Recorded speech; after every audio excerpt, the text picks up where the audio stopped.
മോളെ, നന്ദനെ ഇസുബലിനെയും കണ്ടായിരുന്നോ? എല്ലാവരുടെയും ചോദ്യങ്ങൾക്ക് ഓരോന്നോരോന്നായിട്ട് ഉത്തരം പറയാം. നിനക്കെന്തെങ്കിലും ചോദിക്കാനുണ്ടോ? ആദ്യം അച്ഛന്റെ അമ്മയുടെയും ചോദ്യങ്ങൾക്കുള്ള ഉത്തരം കേൾക്കട്ടെ. എന്നാലേ ഈ ബാഗ് ഒക്കെ എടുത്ത് എന്റെ മുറി കൊണ്ടുവയ്ക്ക്. നീ എന്താ ഇന്ന് ഇവിടെ താമസിക്കാണോ? ഇന്നല്ല, ഇനി അങ്ങോട്ട് എന്നും ഇവിടെ എന്റെ വീട്ടിൽ താമസിക്കാൻ ഞാൻ.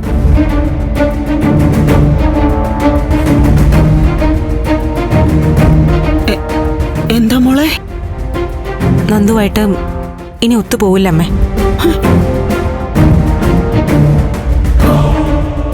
ഞാൻ ചന്ദ്രോത്തിൽ നിന്ന് ഇറങ്ങി.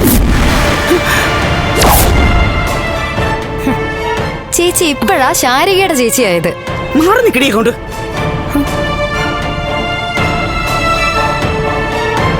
മോളെ, നീ എന്താ പറഞ്ഞത്? നന്ദനോട്ട് ഒരുമിച്ച് പോവില്ലെന്നോ? എന്നുവെച്ചാൽ എന്താ? ഭാര്യയും ഭർത്താവായിട്ടുള്ള ഞങ്ങളുടെ ബന്ധം അവസാനിച്ചു.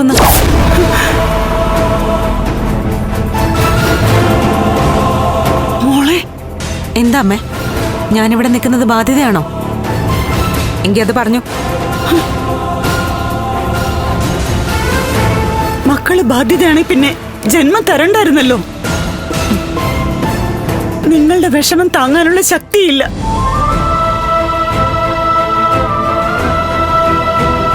അമ്മയും അച്ഛനും നിങ്ങൾ പ്രയാസപ്പെട്ടാലാ എനിക്ക് വിഷമം വരുന്നേ.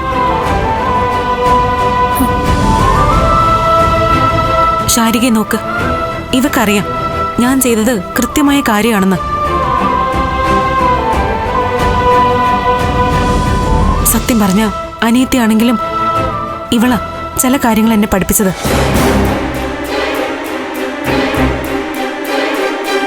അമ്മേ, അഭിമാനവും അന്തസ്സും ആരുടെ മുന്നിൽ പണയം വെക്കേണ്ട കാര്യമില്ല.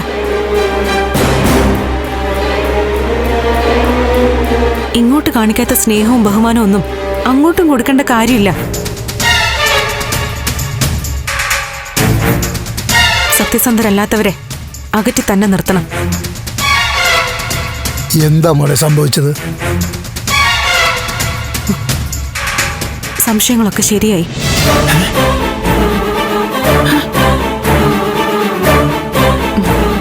ശാരിക പറഞ്ഞത് സത്യമാണെന്ന് മനസ്സിലായി.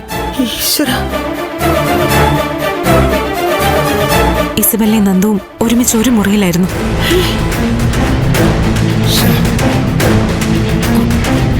ഞാൻ കണ്ടു. ആരോടാ നീ വർത്താനം പറഞ്ഞോണ്ടിരിക്കുന്നേ? Who are you? പ്ലീസ് റൂമിൽ നിന്ന് പുറത്തിറങ്ങ. നിർത്തടി.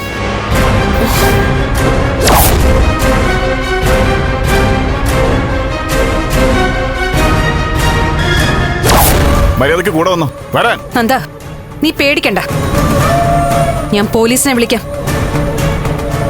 ഇസബെല്ല, നിക്കടി. നീ അങ്ങനെ ബുദ്ധിമുട്ടണ്ട, പോലീസിനെ ഞാൻ വിളിച്ചു കഴിഞ്ഞു.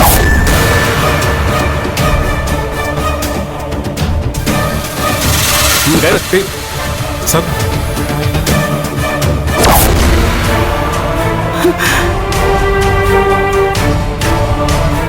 മറ്റൊന്നും കൂടെയുണ്ട്. നഷ്ടപ്പെട്ട ഫയല് നന്ദനിൽ നിന്ന് തന്നെ തിരിച്ചു കിട്ടുകയും ചെയ്തു.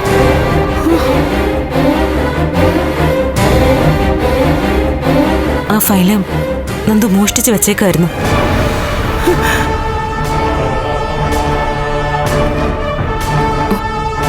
അമ്മ പറ, ഇനി ഞാനവിടെ നിൽക്കണോ? വേണ്ട, മോള് പറഞ്ഞു തന്നെയാ ശരി. വഞ്ചന കാണിക്കുന്ന ആര് തന്നെയാണെങ്കിലും അകറ്റി തന്നെ നിർത്തണം. അമ്മേ, അച്ഛന് കാര്യം മനസ്സിലായി. അമ്മ മാത്രം എന്തിനാ ദുഃഖിച്ചിരിക്കുന്നേ? ചേച്ചി ഇല്ലാത്തപ്പോഴായിരിക്കും നന്ദേട്ടൻ ഒരു പാഠം പഠിക്കാൻ പോകുന്നത്.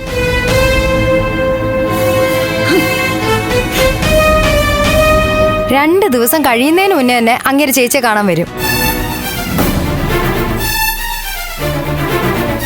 അപ്പ മനസ്സിലാക്കിയ ഞാൻ പറയും കേട്ടോ.